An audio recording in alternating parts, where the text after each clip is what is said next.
reaction on the way, but we're still trying to digest it here, really. I mean, it was incredible drama from Villa there. Wasn't it just, you know, I was just trying to think about what the two managers were going through at that stage. I believe that if the minute that Arsenal got off the bus, if you had said to Arteta, I'll take this draw here today, they'd taken it all day long and just got back down to London again. And for Emery then thinking a couple of chances, one that's gone across the box about 15 minutes earlier, and thinking, well, that's it now. Then there's a scramble in the penalty box, and you're looking around and you're thinking, you wonder who's going to get the touch to it, and your man gets it and Buendía puts it in the net. It's extraordinary, and an extraordinary feeling that they will have going into the dressing room now. I think as well, Martin, you have to look at the substitutions he made. Marlon coming on offensive, Buendía coming on offensive. So I think that maybe should have been the signal to Arsenal is like, right, let's shut up shop now because they're. What you're saying is here, the game management wasn't quite right for Arsenal. No, not when we got into like 80. I think once you get into 85 minutes, you start getting past that. Martin will know more. Obviously, being a manager, knows what he wants to take in that moment. I think that Arsenal go in there. Let's face it, Villa with the chances they had, they could have won the game with the chances they had. I think you then say, right, let's take what we've got now and get back to London, Mark. I have the utmost regard for you, Red, but here's my point.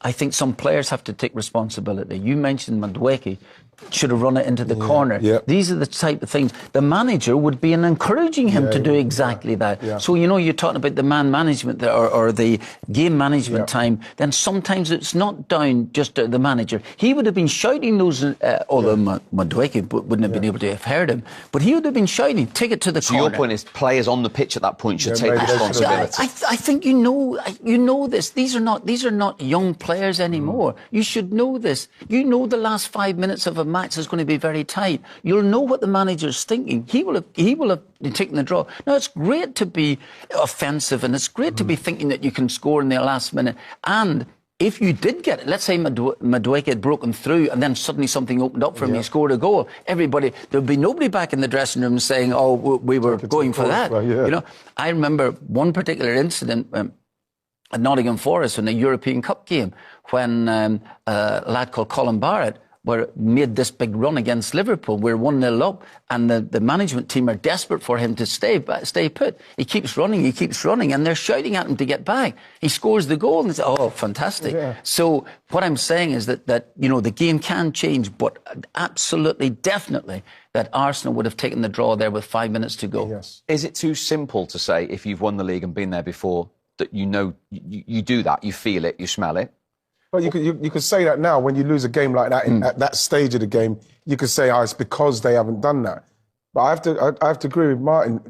Naturally, as a forward, if we're getting into that stage of the game when they're putting pressure on, they've just put two forwards on, two offensive, then you naturally know, Steve, that, you know, I'm going to start running into corner flags now.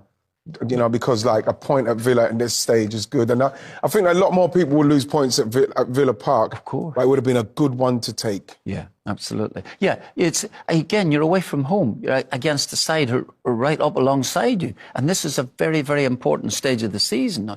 Every game, I suppose, is, but now coming into Christmas, and the last thing you want to do is just surrender that great record that you've had in the circumstances that you've had. Had Villa scored 15 minutes earlier, and you then are desperate to try and get an equaliser yourself, you'd fine, absolutely, change all sorts of plans. But when you're holding on to something then at the end of the day, and you've had a little bit of luck about 10 minutes earlier, take that luck and just run it into the corner.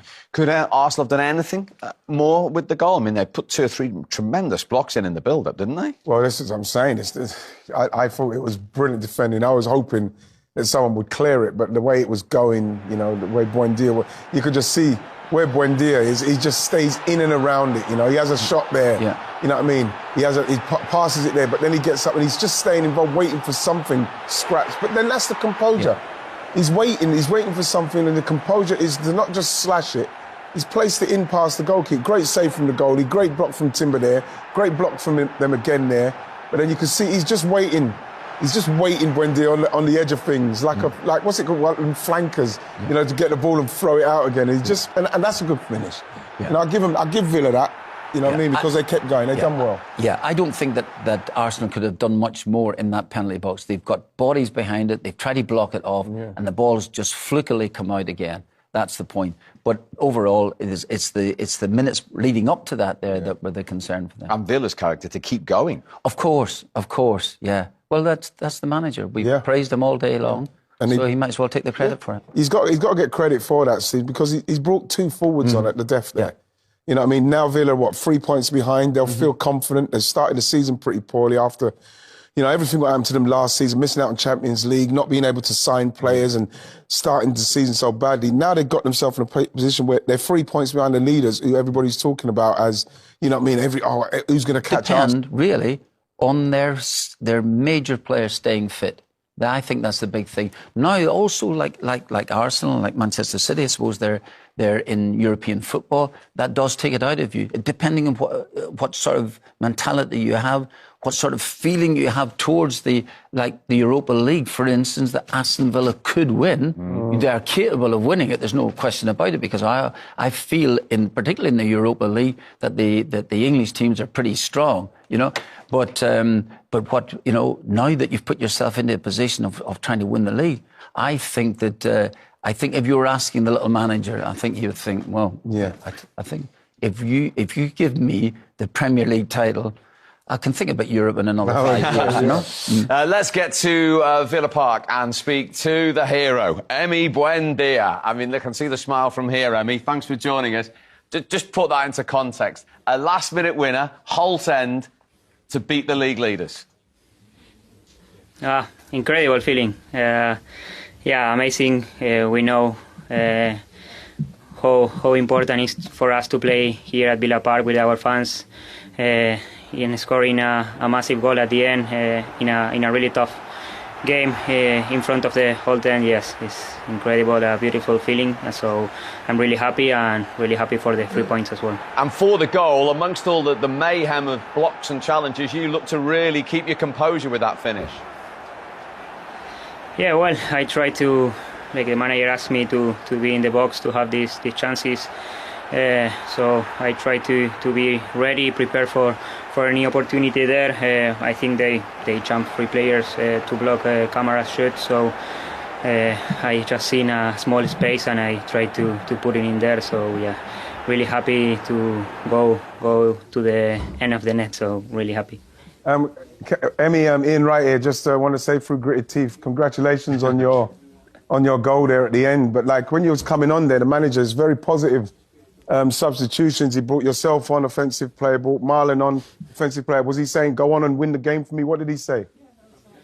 Yes, exactly that as well, to bring on some energy, to put some work also in defending, to be prepared, and he told me to score a goal for a winning. So yeah, that's what I try. I always try to use the minutes I have to help the team, to work really hard.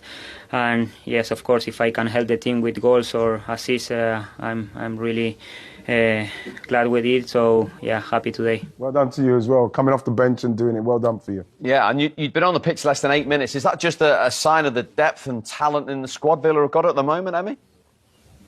Yes, of course. We have a really strong squad, a lot of quality. So we have variation in all of the position. It's important also to have this competition up front, because you have to fight every training session